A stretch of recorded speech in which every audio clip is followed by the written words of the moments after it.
শতরূপে সারদা এই গ্রন্থ থেকে পাঠ চলছে। বিষয় লোকশিক্ষায় শ্রীমা আশাপূর্ণা দেবী। পরবর্তী অংশ।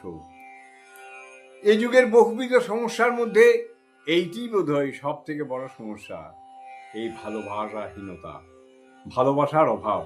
এই সমস্যা যুগকে রুক্ষ শুষ্ক করে ফেলেছে, ধ্বংস করে ফেলতে চাইছে মানুষের মধ্যেকার মানবিকতা বোধ পর্যন্ত।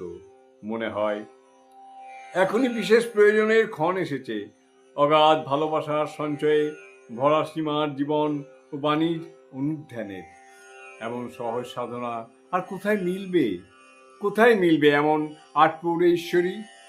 ভক্ত আর ভগবানের মধ্যে দূরত্ব ঘোচাবার বড় সহজ কৌশলটি আবিষ্কার করেছিলেন মা সারদা। কোথাও কোনো ব্যবধান নেই, জগতে শুধু মা আছেন আর সন্তান আছে। জাগতিক সম্পর্কগুলিও ক্রমশ তুচ্ছ হয়ে গিয়েছে। সবাই ডাকছে মা, সবাই বলছে মা।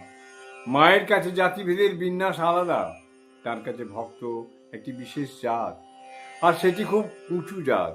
ভক্তরা আসবে, ভক্তরা খাবে, ভক্তদের কষ্ট হচ্ছে, এ নিয়ে তার ব্যস্ততার শেষ নেই। জাতি বর্ণ নির্বিশেষে ভক্তদের এঁটো পরিষ্কার করতেও দ্বিধা ছিল না তার। সে যেন ভক্তদের প্রতি ভক্তিরই প্রকাশ। কিন্তু আচার পরায়ণা নলিনী দিদি বলতেন, মাগো 36 জাতে এঁটো করেছ। জয় মা। জননীং শারদাং দেবীং রামকৃষ্ণং জগদ্গুরুং পাদ পদ্মে তয়ো শ্রিত্বা প্রণমামি মুহুর্মুহুঃ, প্রণমামি মুহুর্মুহুঃ, প্রণমামি মুহুর্মুহুঃ।